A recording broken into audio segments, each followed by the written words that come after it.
Well, there are two people who have been working very hard to put together a video presentation that we are about to see. The first person is Denise's good friend, Colette Wright. And I hear, yes, Colette is a pretty multi-talented lady. Not only is she a reporter, but she's also a freelance multimedia editor. And for the last year, she's been putting together a book about Alan and Marie's life together. How amazing is that? That's wonderful. Yes. The second person is one of our videographers that I've already mentioned, Jordan Thomas Brewer, a gifted videographer, editor, and producer. He also happens to be Denise's husband, Alan's first cousin once removed. And if you are scratching your head over that one, you can just talk to Denise or I. We know what we're talking about if you're scratching your head about what that might mean. These two have spent countless hours and hours putting together this incredible video presentation filled with interviews and words from the guest of honor. I think that it speaks for yourself. Let's watch together.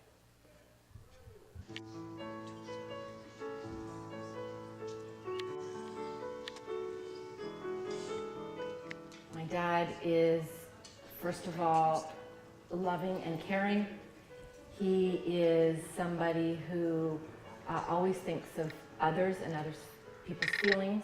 He's willing to do anything for his family members, and the fact that he loves them all, and he really perseveres, and I like that about him. Brennan is helpful because he cares about his grandchilds and his daughter's son and another son. My friends have all said you have a special, relationship with your parents, and Dad is my best friend, Yeah, I'm gonna always remember that he's like one of the most outgoing people that I've ever met. Nothing really kind of phases him or stops him. He just kind of keeps going no matter what the situation is. Granddad's been almost like a second father to me. He's the guy that's been there when my dad and parents haven't been around. He's the guy who's provided rides, provided food, been to my hockey games. He's very approachable, very likable. Someone I strive to be more like myself too. I would really like to be more like him myself, be more outgoing and more well-spoken. He's the guy who makes the party more entertaining. He's outgoing, laughable, very charismatic, very good at bullshitting people.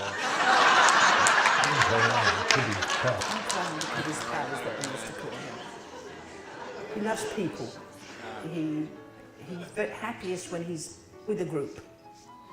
I thought he was great, and the reason being that he's so out there. It's like, I want to be there, I want to do what it is that I can do for the seniors. Very good, very good. Great guy right from the very beginning. Nobody could have better than him.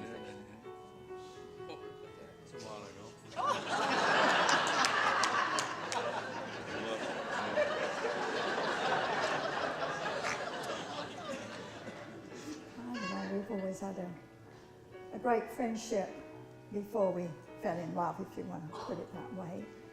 And as I say, I can see him now. When he first asked me to go out with him, I said no. I said, well, you've got another girlfriend. You have to ditch her before you ask me. And he did. And, but as it turned out, I always remember we was outside Alan's mum's house, and I loved Alan's mum because I've known her since I was 9 years old. And she happened to say to Alan, I didn't ask Molly to go out with you. And he said, she won't have me. And then I took the opportunity to say, who says she won't? And that's how we got started on our relationship. And it was a wonderful courtship. And they were wonderful years that we were at the club. I was very lucky. I managed to marry a good woman, And these are things that you take for granted sometimes. But in this day and age, I've been married 60 years, and I consider that my wife's accomplishment, not necessarily mine, because she's put up with me. I just know I've loved him all my life. The memories that I remember most are really during going through the war years, really. I mean, as far as watching the dogfights up in the sky, you know, in 41, the German and the English fighters doing the Blitz. I remember, yeah, as a youngster growing up in the family, you know, there was 10 of us, so, you know, there was some fights, but there were some good times, you know. We were a good family together. Life changed when we come to Canada. I found it very hard to deal with, but then we were adventurous, and that's something that he's always wanted to do. And we made the best of it, and it was hard. Those first 5 years was very, very difficult. But Alan did have 2 sisters that came out, so that made it really good. He's been a very big part of our life since we've been here. Yeah, I don't know what it would have been like if he hadn't been in Canada when we came. We were supposed to do a family photo and my pants were down, and my grandfather's always telling me about pulling up my pants in public and pulling up my pants wherever we are. So he decided instead of me pulling my pants down, he decided he was going to do it. He kind of made me feel embarrassed, but actually worked out to be the opposite. I thought this is awesome. So we all got bathing suits on and went into the hot tub, and Al brought out the champagne, and we all sat around in the hot tub and brought the new year in. I'm sure the neighbors must have thought we were crazy. I just remember this one time he called me Charlie for the first time, because he usually calls people Charlie a lot. And I just laughed so hard. I'm not sure what it was, but Charlie just made me laugh. And, like, we had dinner, and I didn't want to eat my broccoli with my carrots. So he was telling me stuff like you can have night vision or something if you eat your carrots and broccoli. He's a great man for saying, you know. But just upon a favour, I don't know how many secretarial jobs I got from him. I was secretary for the seniors, the secretary for the piping bowling. I could always hear my dad screaming across, whether from the other side of the rink, even sometimes when he was behind the board glass. And because I coached at some given point, Colin and Sean, sometimes both. And I could see when they were beside me on the bench, they'd always be looking for their granddad. I think that helped motivate us to play better, to know that he's there when we look around to see where he is, and we go, okay, he's over there. So if when I'm down that end, I need to be extra good as opposed to when I'm at the other end. It doesn't matter. He hardly missed it. He was there all the time. And if you were to ask him about lawn bowling, he thinks it's the greatest thing since sliced bread.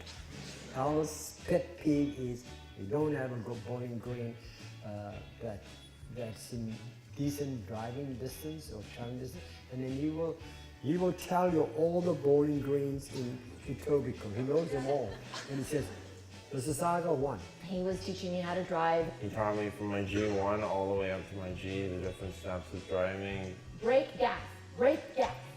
Brake gas, brake gas. We got into these houses, and of course they liked the expensive ones that we couldn't afford. So finally Alan said, nobody's getting out of the car, come on in. We went into the sales office and he said, what's the cheapest house you've got? And they showed him which plan it was. He tore that out and gave them the rest back. Came out and said to the women in the back of the car, this is the one you're allowed to look at. We decided that my dad would dress up as Santa, and because I wanted a nice Christmas picture of the kids sitting on Santa's knee. My dad walked in the door with Santa's suit on, and the two of them, they're just staring up at him. And it was one of the best shots that I could have got of the two of them sitting on Santa's knee. When I was a kid, I used to like banana bread, so my grandfather would bring it over and give it to me. And as I got older, my friends, I used to give it to them and they'd try it. And then eventually I realized the kid offered me, I had no idea who he was, came up and offered me $10 for it. So then I thought, hey, I can make this deal possible. And he loved to be in shoes. He ran his body shop for a lot of years, but he missed his calling. He should have been a politician. And he told me this time and time again, if he had a better education, he'd be running the country and stuff. No, I'd been running this country if I'd had a decent education. He thinks he's above and beyond the law, And I often say to him, I'm going to get him a shirt that says I'm Al Ridley, and I can say and do whatever I want. I have been Alan's personal assistant. He thinks so anyway. I'm really gonna laugh. At the cottage when we were doing pictures, just when I was laughing, he showed his butt. And acting serious.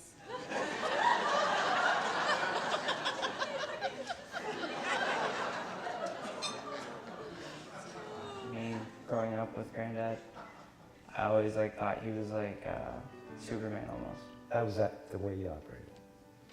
If he could help you, he would. Very generous. He's a very community-oriented, like, the people, when I go out with him to say streets or whatever, the amount of people that actually know him. I was very impressed with his dedication and his seriousness in what he does. Whether it's having relaxation, playing, participating in senior activities, but also when he's on the other side in playing a leadership role. And he's very involved in the senior games. Took that very seriously and did very, very well.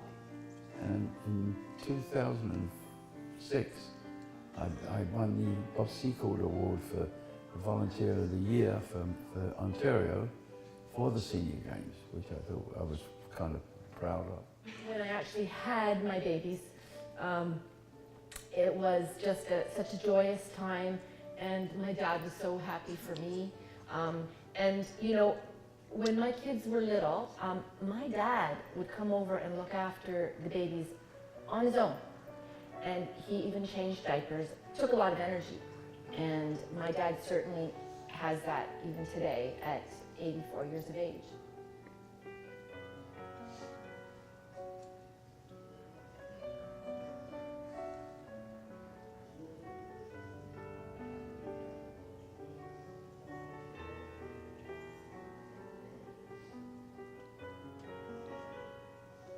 Mom and Dad have come to a number of my marathons, both locally and in the U.S. On race day, they would get up early, before the crack of dawn, along with me, and come with me down to the start, cheer me on, and then quickly get in the car, and then try to see me elsewhere along the course. I was able to encourage them to do some endurance walking. I was able to finish in time, get to the finish line, and then watch him come in and cheer him on as he came in. And he finished second in his age group. So that was quite a thing.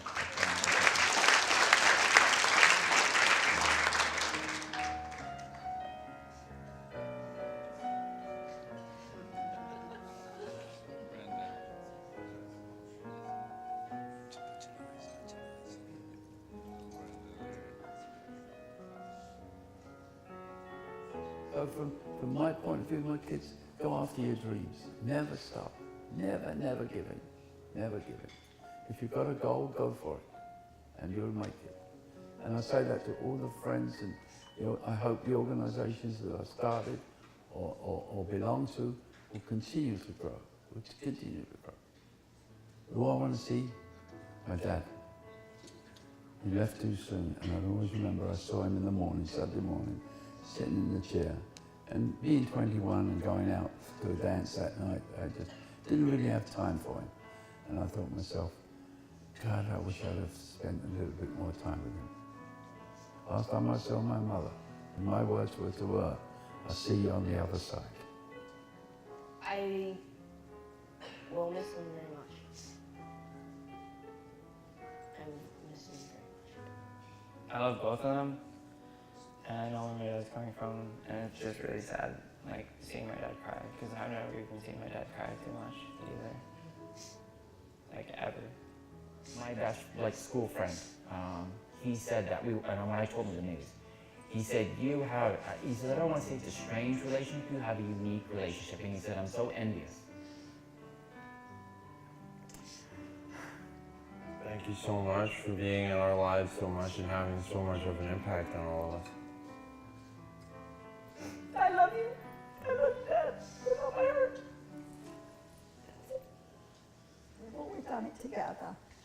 And that's what I'm going to miss. I'm just going to miss the small things in life, like should we go out for coffee, or I feel like going out to a movie, or just those companionable moments more than the big times, you know. And that's what I'm going to miss.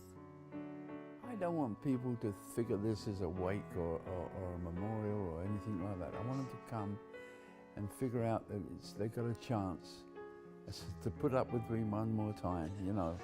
But, you know, for me to at least acknowledge that they're still there for me and have been all these years. So from that point, yes, my message would be why are we here is to reacquaint ourselves and have a good time.